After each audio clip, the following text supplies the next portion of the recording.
معزز سامعین گرامی قدر، حضرت عائشہ کی سیرت کے حوالے سے نبی کریم ہی کی سیرت کے اندر حضرت عائشہ کی سیرت کے حوالے سے چند گزارشات کو آپ کے سامنے رکھ رہے تھے، اور حضرت عائشہ کا جو اجتہاد کا باب ہے اور فقاہت کا باب ہے، ان میں سے بعض واقعات کو آپ کے سامنے رکھا تھا۔ انہی واقعات میں سے چند ایک باتیں مزید آج آپ کے سامنے رکھیں گے۔ حضرت عائشہ فضل کے اعتبار سے وہ ہیں کہ جنہوں نے جبریل امین کو انسانی حالت میں اپنی آنکھوں سے دیکھا ہے، اور حضرت عائشہ وہ ہیں کہ جن کے اوپر جبریل امین نے سلام کو بھیجا ہے، اور حضرت عائشہ وہ ہیں کہ نبی کریم صلی اللہ علیہ وسلم نے فرمایا یہ میری وہ بیوی ہے کہ جس کے بستر کے اوپر بھی میں لیٹا ہوں تو اللہ آسمان سے وحی کو نازل کر دیتا ہے۔ اور حضرت عائشہ کو یہ شرف اور اعزاز حاصل ہے کہ خامن تو نبی ہیں، باپ بھی صحابی ہیں، دادا بھی صحابی ہیں، اور ان کے بھائی بھی صحابی ہیں، اور ان کے بھانجے بھی صحابی ہیں۔ 4 نسلیں اگر صحابہ میں سے کسی کی صحابی ہوئی ہیں تو وہ حضرت ابو بکر کے خاندان کو شرف حاصل ہوا ہے۔ امی عائشہ نے بہت سے مقامات کے اوپر اتباع رسول اور رسول اللہ صلی اللہ علیہ وسلم کی سنت کی اہمیت کو صحابہ کے اوپر بیان کیا، اور یہی ہمارا مسلک ہے، یہی ہمارا منہج ہے، یہی ہمارا منشور ہے کہ کتنی عام فہم بات ہے کہ اگر کسی معاملے میں، کسی مسئلے میں کوئی حدیث موجود ہو تو پھر کسی امتی کی بات کو نہیں لیا جائے گا، بلکہ کس کو لیا جائے گا؟ حدیث کو لیا جائے گا۔ یہاں پہ جزوی طور پہ ایک بات میں ضرور کر دینا چاہتا ہوں کہ بعض اوقات حقیقت میں بھی یہ بات بھی درست ہے کہ ایک حدیث کے 2 معنی نکلتے ہیں۔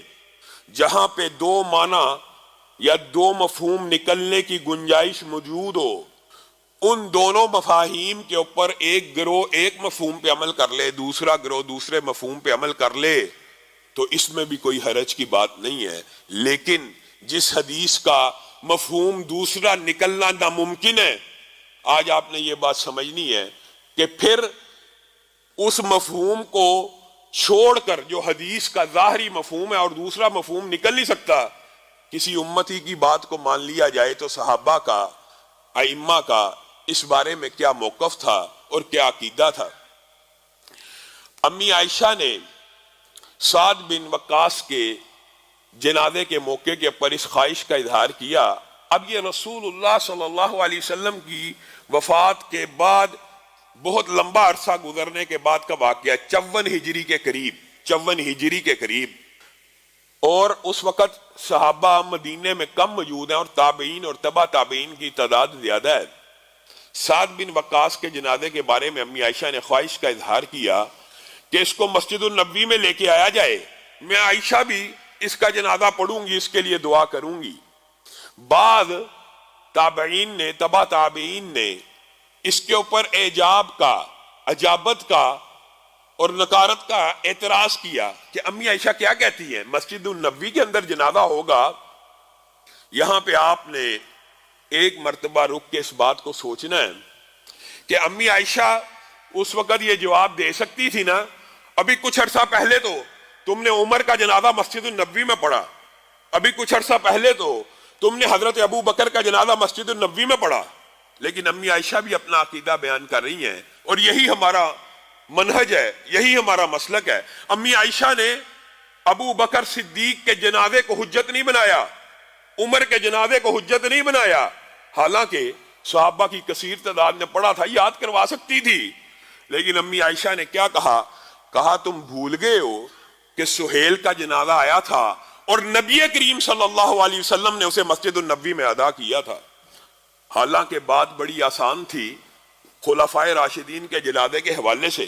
تو میرے بھائیوں، جب بات اختلاف کی آ جائے، ایک جگہ امتی کا قول موجود ہو اور ایک جگہ حدیث رسول موجود ہو، تو امی عائشہ نے اس وقت لوگوں کو یاد کروا دیا۔ ہاں بات آئی ہے جزوی طور پہ تو یہ بھی سمجھ لیجئے کہ نماز جنازہ کو مسجد کے باہر بھی جنازگاہ میں جہاں پہ دفن کرتے ہیں، وہاں پہ آپ نے قبرستان میں جنازگاہ دیکھی ہے، وہاں پہ ادا کیا جا سکتا ہے۔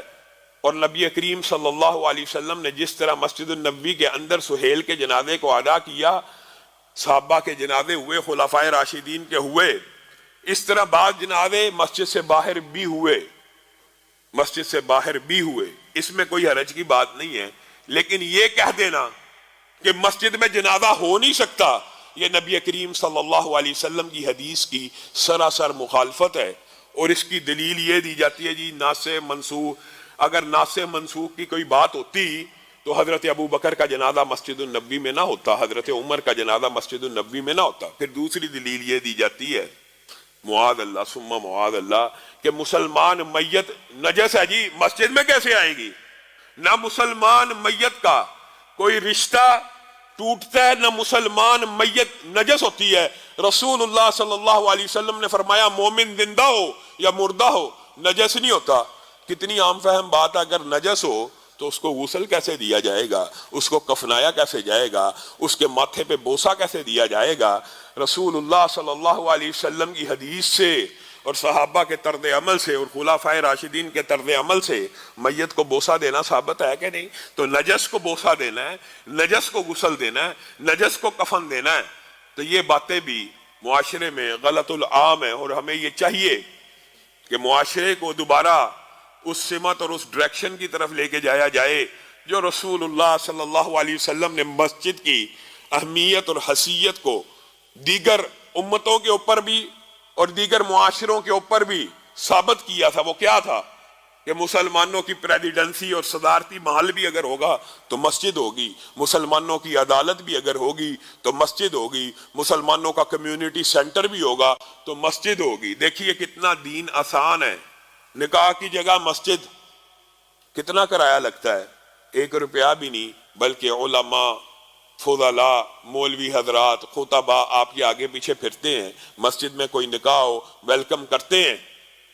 دوسری طرف حالوں میں چلے جائیں، ناک بوم بھی چڑھائیں گے اور نخرے بھی کریں گے اور پھر آپ کی جیب میں سے 10-15 لاکھ بھی نکلوائیں گے۔ تو یہ تو اسلام کے سراسر خلاف باتیں ہیں۔ آپ کو مسجد کے ساتھ اسی طرح تعلق کو قائم کرنا ہے جو رسول اللہ صلی اللہ علیہ وسلم نے آپ کو اور مجھے نصیحت کی ہے۔ میرے بھائیوں، امی عائشہ کا یہ جو فرمان تھا، یہاں سے بہت سی باتیں نکلتی ہیں، لیکن چند ایک باتوں کو آپ کے سامنے رکھ کر دوبارہ امی عائشہ کے دیگر فقہی ابواب کی طرف بڑھیں گے۔ پہلی بات یہ ہے کہ آپ کا اور میرا جینا مرنا، آپ کا اور میرا اٹھنا بیٹھنا، آپ کا اور میرا زندگی کے تمام معمولات میں عمل کرنا کس بنیاد پہ ہونا چاہیے؟ حدیث رسول کی بنیاد کے اوپر ہونا چاہیے، وحی کی بنیاد کے اوپر ہونا چاہیے۔ وحی یا قرآن ہے، وحی یا حدیث ہے۔ وحی کی دو ہی قسمیں ہیں، ایک اللہ تعالیٰ نے اپنے الفاظ میں نازل کی اور ایک اللہ تعالیٰ نے رسول اللہ کے اوپر نازل کی، جس کو کھول کھول کر رسول اللہ صلی اللہ علیہ وسلم نے بیان کیا۔ آپ اور میں آج جس معاشرے میں ہیں، ہم نے رسول اللہ صلی اللہ علیہ وسلم کی احادیث کی وہ قدر نہیں کی جو ہمارے ائمہ نے اور صحابہ نے کی ہے۔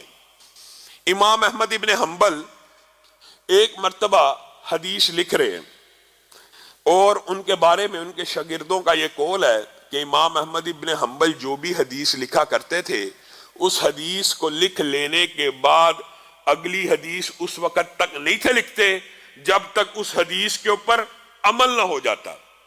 آج ایک عجیب ماجرا ہوا، شاگردوں نے دیکھا امام احمد ابن حنبل حدیث لکھ رہے ہیں، حدیث مکمل لکھی۔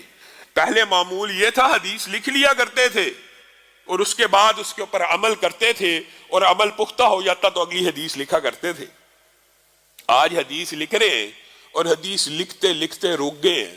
حدیث کس بارے میں ہے؟ حدیث حجامے کی فضیلت کے حوالے سے آپ کو پتہ ہے، حجامہ جب نبی کریم صلی اللہ علیہ وسلم معراج کی رات آسمان پہ گئے تھے تو فرشتوں نے کہا تھا، فرشتوں نے اے رسول اللہ صلی اللہ علیہ وسلم اپنی امت کو حجامے کا کہیے گا، حجامے میں اتنی بیماریوں کا علاج ہے، حجامے کا آپ کو علم ہوگا، یہاں پہ بھی کیمپ لگا کرتا ہے حجامے کے حوالے سے۔ اس کے اندر انسان کا فاسد خون، جب انسان کے چہرے پہ کچھ دانوں کے آثار آئیں، گھٹنوں میں درد ہو، جسم کے کسی حصے میں دردیں شروع ہوں، تو فاسد خون نبی کریم نے کہا نکلوا لو، اس کو حجامہ کہتے ہیں، جس کو آپ کپنگ کہتے ہیں، پرانے دور میں اس کو سینگی کہا جاتا تھا۔ حضرت امام احمد ابن حنبل یہ حدیث لکھ رہے ہیں حجامے کی فضیلت کے بارے میں، درمیان میں چھوڑی اور کہا کسی حجام کو ڈھونڈ کے لاؤ۔ میں احمد ابن حنبل کو اس وقت حجامے کی طلب نہیں ہے، فاسد ہون فی الوقت محسوس نہیں ہوتا، جسم میں موجود ہے، لیکن میں یہ حدیث تب لکھوں گا جب میں حجامے کی سنت پہ عمل کر چکا ہوں گا۔ آپ بتائیے، ایک چھوٹا سا قول، ایک چھوٹی سی حدیث بھی ہمارے ائمہ نے، آج ہمارا بھی عجب عالم ہے، ہم حدیث سنتے ہیں، ہم حدیث سناتے ہیں، ہم حدیث پڑھتے ہیں، حدیثیں سننے اور سنانے کے لیے بھی ہیں، لیکن کس لیے سننی چاہیے، کس لیے سنانی چاہیے، کس لیے پڑھنی چاہیے؟ تاکہ اس کے اوپر عمل بھی کیا جائے۔ یہ نہیں کہ حدیثیں سن بھی رہے ہیں، سنا بھی رہے ہیں، پڑھ بھی رہے ہیں، پڑھا بھی رہے ہیں، لیکن عمل کوئی نہیں ہے، پھر ایسے سننے سنانے کا، پڑھنے پڑھانے کا کیا فائدہ؟ پھر یہ نبی کریم صلی اللہ علیہ وسلم کی حدیث کا معاذ اللہ استحقار ہے، استخفاف ہے، نبی کی بات کو ہلکا سمجھنا، یہ دین کے اندر بنیادی طور پہ غلطیوں کی ابتدا ہے، اور یہی ابتدا انسان کو انتہا تک لے جاتی ہے۔ امتی کا قول نبی کی حدیث کے سامنے پیش کر دیا جاتا ہے، اور پھر مطالبہ یہ کیا جاتا ہے کہ امتی کا قول مانا جائے، نبی کی حدیث کو چھوڑ دیا جائے۔ امام ابو داؤد، جس طرح امام احمد ابن حنبل حدیث کے امام ہیں، امام ابو داؤد بھی حدیث کے ایک بہت بڑے امام ہیں۔ سنن ابی داؤد آپ نے آج جو پوری کی پوری کتاب موجود ہے، انہی کی تصنیف کردہ ہے۔ آپ دریا کنارے بیٹھ کر بالعموم لکھا کرتے تھے۔ آپ ایک مرتبہ دریا کے کنارے پہ بیٹھے ہوئے ہیں، کشتیاں آ رہی ہیں، جا رہی ہیں، آپ دریا کے کنارے بیٹھے ہیں، آپ نے ایک جگہ بنائی ہوئی تھی، وہاں پر حدیث کو لکھا کرتے تھے بیٹھ کے۔ حدیث لکھ رہے ہیں، اچانک ایک کشتی کے ایک مسافر نے چھینک ماری اور کہا الحمدللہ۔ اب حدیث آپ سب نے سنی ہوئی ہے کہ جب کوئی چھینک مارے تو وہ کیا کہے؟ الحمدللہ۔ جواب میں کیا کہا جائے؟ یرحمک اللہ۔ پھر جواب میں یہدیکم اللہ۔ اب امام ابو داؤد حدیث کو لکھنے میں مشغول ہیں، چھینک بھی سنی، الحمدللہ کی آواز بھی سن لی، لیکن دماغ میں یہ ہے میں سند کے ساتھ لکھ رہا ہوں، میں کہیں بھول نہ جاؤں۔ لکھتے لکھتے جب حدیث کو مکمل کیا تو کشتی کی طرف منہ کر کے دیکھا، کشتی روانہ ہو چکی ہے، کشتی تو جا چکی ہے۔ اب حدیث اگلی لکھنا چاہتے ہیں، یا بعض روایات میں اس حدیث کو لکھتے لکھتے یہ کہا، یا حدیث مکمل کرنے کے بعد یہ کہا کتاب کو بند کر کے، اے ابو داؤد، کیا فائدہ حدیثیں لکھنے کا اگر ان کے اوپر عمل نہیں کرنا؟ کیا فائدہ حدیثیں لکھنے کا اگر ان کے اوپر عمل نہیں کرنا؟ ایک ملاح کے پاس گئے، کہا وہ جو کشتی جا رہی ہے اس کو دریا میں پکڑنا ہے، کتنے پیسے لوگے؟ کہا بھاری معاوضہ لوں گا، واپس بھی لاؤں گا۔ خیر معاملہ طے پا گیا 3 درہم کے اوپر۔ 3 درہم امام ابو داؤد نے ادا کیے اور کہا اس کشتی کے تعاقب میں چل پڑو۔ جب اس کشتی کے قریب پہنچے تو وہاں پہ جس مسافر نے الحمدللہ کہا تھا اس کے قریب پہنچ کے کہنے لگے یرحمک اللہ۔ بس یہ کہہ کر کشتی کو واپس کیا اور کنارے پہ آ گئے۔ آگے امام ابو داؤد خود بیان کرتے ہیں، میں اس رات سویا، میں نے خواب دیکھی، خواب میں کوئی شخص تو نظر نہیں آیا، لیکن ایک آواز آئی، او میرے بھائیوں، ہم کہاں کہاں ٹھوکریں کھا رہے ہیں اور ہم حدیث رسول کو کتنا ہلکا جانتے ہیں۔ کئی مرتبہ ایک حدیث انسان کے لیے اس کے اوپر عمل کرنا کتنا بڑا اجر و ثواب کا کام بن جاتا ہے کہ امام ابو داؤد نے کہا مجھے آواز آئی لَقَدِ اشْتَرَيْتَ الْجَنَّةَ بِثَلَاثَةِ دَرَاهِمَا، اے ابو داؤد تو نے 3 درہم کے عوض اللہ کی جنت کو خرید لیا ہے۔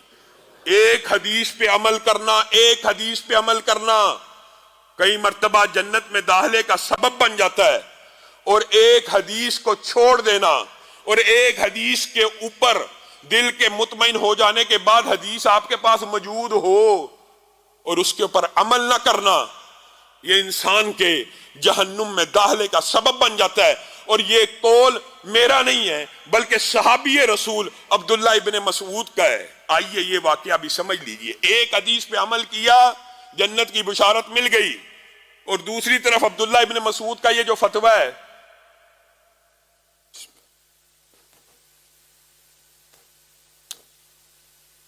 کہ جس نے حدیث کے معلوم ہو جانے کے بعد بھی کسی امتی کی رائے کو اپنایا وہ جہنم میں جانے کے لیے کافی ہے۔ یہ کب کہا تھا انہوں نے؟ حضرت ابو موسیٰ اشعری کے پاس ایک شخص آیا اور آ کے کہنے لگا، آپ بہت بڑے عالم ہیں، مجھے ایک مسئلہ درپیش ہو گیا ہے۔ جی کیا مسئلہ ہے؟ مسئلہ یہ ہے کہ ایک میت فوت ہو گئی ہے، ایک میت ہے، دنیا سے ایک شخص چلا گیا ہے، اس کی ایک بہن ہے، اس کی ایک بیٹی ہے اور اس کی ایک پوتی ہے۔ اس کی ایک بہن ہے، اس کی ایک بیٹی ہے اور اس کی ایک پوتی ہے۔ یہ جائیداد کیسے تقسیم ہوگی اس میت کی؟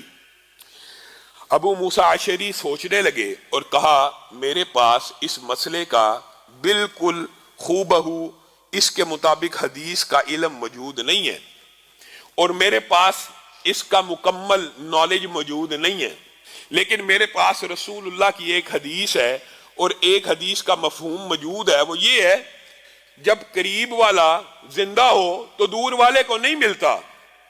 اس سے مراد یہ ہے اگر باپ زندہ ہو تو دادے کو تو نہیں ملے گا، اگر بیٹا زندہ ہو تو پوتے کو تو نہیں ملے گا۔ ابو موسیٰ اشعری ایک حدیث سے اجتہاد کر رہے ہیں، قیاس کر رہے ہیں، لیکن قربان جائیں صحابہ کی عظمت کے اوپر بھی انہوں نے کہا، میری نظر میں اس جائیداد کے دو حصے ہوں گے، ایک بیٹی کو مل جائے گا اور ایک بہن کو مل جائے گا، پوتی کو محروم کر دیا جائے گا۔ انہوں نے یہ فتویٰ دیا لیکن ساتھ میں رک گئے اور کہنے لگے، میری بات سن، یہ میرے فتوے کو تو نے نہیں ماننا اس وقت تک جب تک تو عبداللہ ابن مسعود کے پاس نہیں جاتا، اس کے پاس وراثت کا بڑا علم ہے، اس سے جب تک فتویٰ نہیں لیتا میری بات کو لاگو نہیں کرنا۔ وہ شخص سیدھا عبداللہ ابن مسعود کے پاس چلا گیا اور عبداللہ ابن مسعود نے اس سے مسئلہ پوچھا تو اس نے ساری بات کو بیان کیا کہ ایک بہن ہے، ایک بیٹی ہے، ایک پوتی ہے، جائیداد تقسیم کیسے ہوگی؟ تو عبداللہ ابن مسعود نے کہا، ہاں، رسول اللہ صلی اللہ علیہ وسلم کے دور میں بھی ایک ایسا کیس آیا تھا، رسول اللہ کی بارگاہ میں پیش ہوا تھا، رسول اللہ نے جائیداد کے 6 حصے کیے تھے، 3 حصے بیٹی کو دیے تھے، 2 حصے بہن کو دیے تھے اور 1 حصہ پوتی کو دیا تھا۔ اس شخص نے کہا، آپ یہ فتویٰ دیتے ہیں اور ابو موسیٰ اشعری اس سے مختلف فتویٰ دیتے ہیں، انہوں نے مجھے آپ کے پاس بھیجا ہے، اب یہاں پہ عبداللہ ابن مسعود کے الفاظ کے اوپر غور کرنا ہے، یہی ہمارا منہج ہے۔ کیا کہا؟ انہوں نے یہ نہیں کہا کہ میں، بلکہ ان کے الفاظ یہ ہیں، اگر میں وہ فتویٰ دوں جو ابو موسیٰ اشعری نے دیا ہے اپنے قیاس اور اجتہاد کے ساتھ، اگر میں وہ فتویٰ دوں جو ابو موسیٰ اشعری نے دیا ہے اپنے قیاس اور اجتہاد کے بعد، جبکہ میرے پاس حدیث رسول موجود ہو، تو عبداللہ ابن مسعود کے جہنم میں جانے کے لیے یہی ایک فتویٰ کافی ہوگا۔ انہوں نے یہ نہیں کہا کہ ابو موسیٰ اشعری معاذ اللہ جہنم میں چلا جائے گا، انہوں نے اپنے بارے میں کہا ابو موسیٰ اشعری کو تو قیاس اور اجتہاد اور حدیث کے علم نہ ہونے کی وجہ سے جو انہوں نے فتویٰ دیا وہ ان کی رائے ہے، ان کا قیاس اجتہاد ہے۔ اگر میں وہ فتویٰ دوں جو ابو موسیٰ اشعری دیتا ہے، میرے پاس تو حدیث رسول موجود ہے، میں اس کے بعد بھی اگر یہ فتویٰ دوں گا تو میرے جہنم میں جانے کے لیے کافی ہے۔ میرے بھائیو، یہ ہمارا عقیدہ ہے کہ انسان حدیث رسول کو پڑھ بھی لے، سن بھی لے، پھر بھی کہ نہیں، صدیوں سے دادا پردادا یہ کام کرتے آ رہے ہیں، صدیوں سے ہمارے ائمہ نے یہ مسئلہ طے کر دی ہے، صدیوں سے ہمارے فقہا نے یہ بات کر دی ہے، صدیوں سے ہمارے مولویوں نے یہ بات طے کر دی ہے، صدیوں سے علامہ صاحبان وغیرہ نے یہ بات طے کر دی ہے۔ یہ ٹھوکر ہے، یہ غلطی ہے۔ جس کے پاس حدیث رسول موجود ہو پھر وہ اس کے اوپر عمل نہ کرے، عمل کر لے تو جنت کی بشارتیں بھی ہیں، اور عمل نہ کرے تو جہنم کی وعیدیں بھی ہیں۔ اسی لیے حدیث میں آیا ہے ایک وقت آئے گا حدیث پہ عمل کرنا اتنا مشکل ہو جائے گا، حدیث کے اوپر عمل کرنا اتنا مشکل ہو جائے گا کہ لوگ امتیوں کے پیچھے بھاگتے پھریں گے۔ حدیث کے اوپر عمل کرنا اتنا مشکل ہوگا کہ جو اس دور میں حدیث کے اوپر عمل کرے گا اس کو 50 صحابہ کے اعمال کے برابر ثواب ملے گا۔ آج ہم اگر دیکھیں تو حدیث کے اوپر عمل کرنا بڑا مشکل ہوتا چلا جا رہا ہے۔ پھر بھی امت کے اندر ایک گروہ موجود ہے جو حدیث کی اہمیت کا، فضیلت کا قائل ہے، لیکن آپ نے اکثریت مسلمانوں کی دیکھی ہوگی وہ وحی الہی سے دور جاتی جا رہی ہے، اور انکار حدیث کے جتنے فتنے ہیں، الہاد کے جتنے فتنے ہیں، اور ختم نبوت کے منکرین کے جتنے سلسلے ہیں، ان سب کی بنیادی وجہ یہ حدیث کا انکار ہے۔ میرے بھائیوں، صحابہ کا طرز عمل آپ کے سامنے متعدد مرتبہ مختلف واقعات رکھے ہیں، آج چند ایک ایسے بھی رکھنے ہیں جو پہلے آپ نے نہ سنے ہوں۔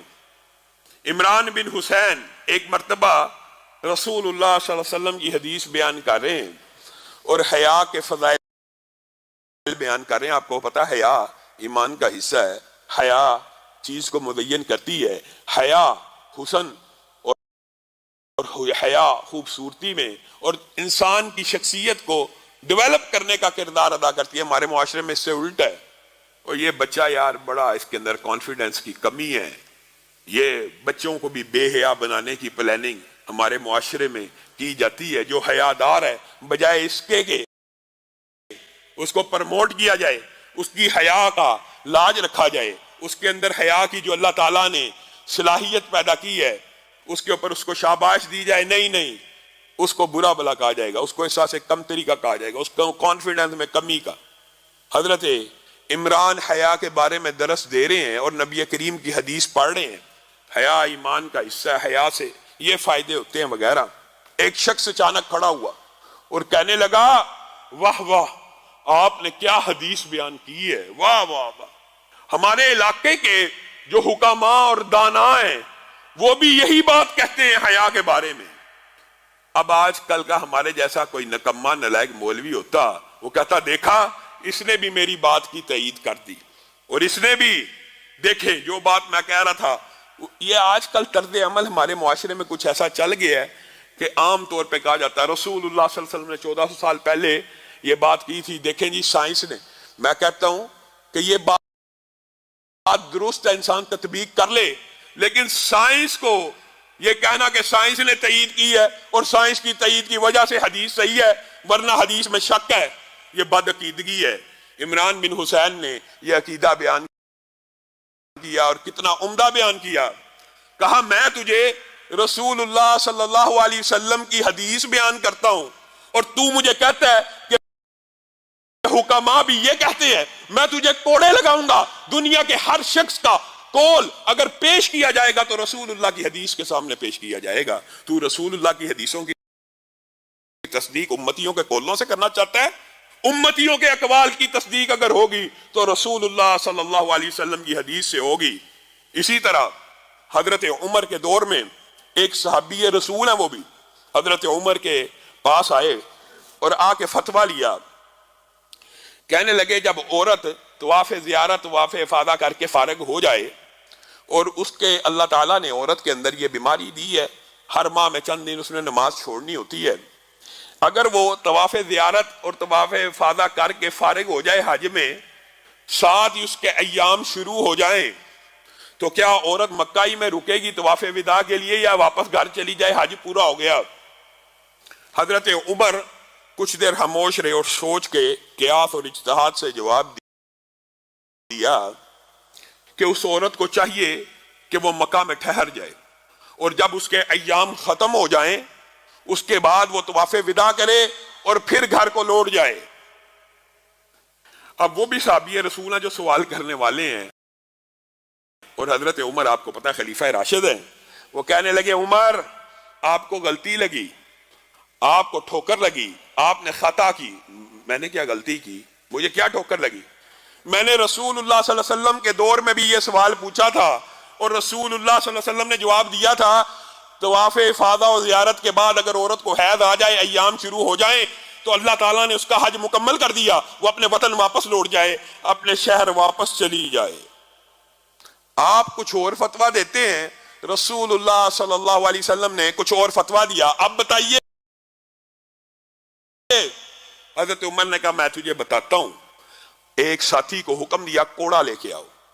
کوڑا آیا اور ایک زوردار کوڑا اس صحابی کی پشت پہ مارا۔ صحابی چیخ اٹھے، غلطی تو آپ کرتے ہیں، ٹھوکر تو آپ کھاتے ہیں، فتویٰ تو آپ غلط دیتے ہیں، اور مارتے مجھے ہیں، اور مارتے مجھے ہیں، ڈانٹتے مجھے ہیں، کوڑے مجھے لگ رہے ہیں۔ کہا تو میری بات نہیں سمجھا، فتویٰ تو میں نے واپس لے لیا، رجوع تو میں نے کر لیا، لیکن میں رہتی دنیا تک امت کو قیامت تک ایک پیغام دینا چاہتا ہوں کہ کسی بندے کے پاس اگر حدیث رسول موجود ہو، وہ کسی دوسرے امتی سے فتویٰ لے تو عمر کا فتویٰ یہ اس کو کوڑے لگیں گے۔ آپ اور میں کس بات کی مولی ہیں؟ ہمارے پاس حدیثیں بھری پڑی ہوں گی، بخاری شریف موجود، مسلم شریف موجود، پھر بھی ہیلے بہانے کر رہے ہیں۔ نہیں اس حدیث کا یہ جی تحقیق کے مطابق ہی نہیں ہے جی، یہ اس کے اندر کچھ سائنسی حقائق درست نہیں ہے جی، یہ جی ہو جاتی ہے بغیر رفع یدین کے بھی، جس طرح مرضی پڑھ لو، اللہ کے سامنے کھڑے ہو جاؤ حدیثیں موجود ہو جانے کے بعد۔ اور یہ فتویٰ بھی میرا اپنا نہیں ہے، آپ نے یہ مشہور حدیث سنی ہوئی ہے، یہ فتویٰ حذیفہ بن یمان کا ہے، اور یہ فتویٰ بھی انہوں نے رسول اللہ صلی اللہ علیہ وسلم کی زندگی کے واقعے سے اخذ کیا۔ آپ کو پتا ایک صحابی آئے، رسول اللہ نے کہا لوٹ جا، دوبارہ نماز پڑھ، فَإِنَّكَ لَمْ تُصَلِّ، تو نے نماز نہیں پڑھی۔ وہ پھر گئے 3 مرتبہ۔ وہ کیا کرتے تھے؟ وہ جب رکوع کرتے تھے تو رکوع میں اپنی کمر کو سیدھا کیے بغیر سکون اور اعتدال کے بغیر دوبارہ سر کو اٹھا لیا کرتے، ارجع فصلی فإنک لم تصلی، دوبارہ پڑھی، پھر اسی طرح پڑھی۔ سجدے میں گئے، ابھی سر زمین پہ لگا ہے، ہڈیوں نے اعتدال اور سکون کا پوزیشن نہیں لی، سر اٹھا لیا، پھر سجدے میں چلے، کہا لوٹ جا، تو نے نماز کو نہیں ادا کیا۔ 3 مرتبہ ایسے ہوا تو رسول اللہ کی بارگاہ میں کہا مجھے اس سے اچھی پڑھنی نہیں آتی۔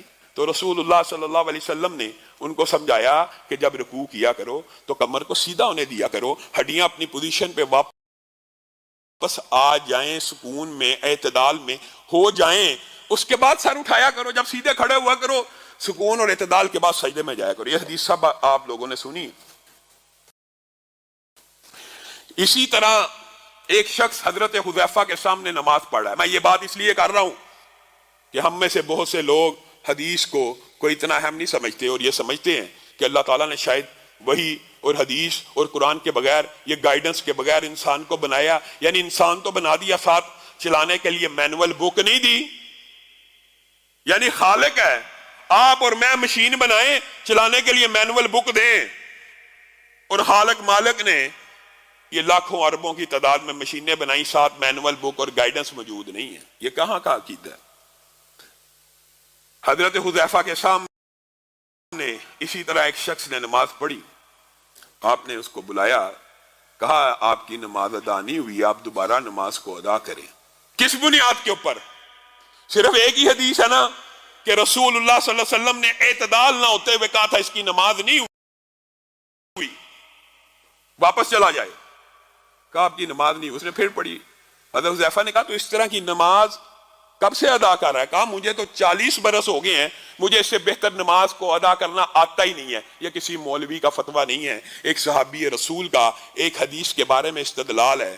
اس کو کہنے لگے تو پھر میری بات سن لے، اگر آج کے بعد بھی تو ایسی ہی نماز پڑھتا رہا تو میری پہلی بات یاد رکھ، پہلی جو تو نے 40 سال تک پڑھی ہے ان میں سے ایک بھی قبول نہیں ہوئی۔ اور اگر آج تو نے اپنی نماز کو درست نہ کیا جو میں تجھے رسول اللہ کی حدیث سے بتلاتا ہوں، پھر اعتدال کا سارا طریقہ بتلایا، تو قیامت تک بھی تیری کوئی نماز قبول نہیں ہوگی۔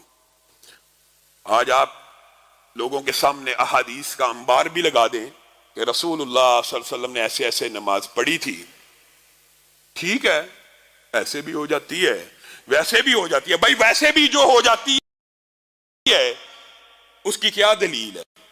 اس کے بارے میں بھی تو کوئی حدیث ہونی چاہیے، یا امتیوں کے اقوال کی وجہ سے ہو جاتی ہے؟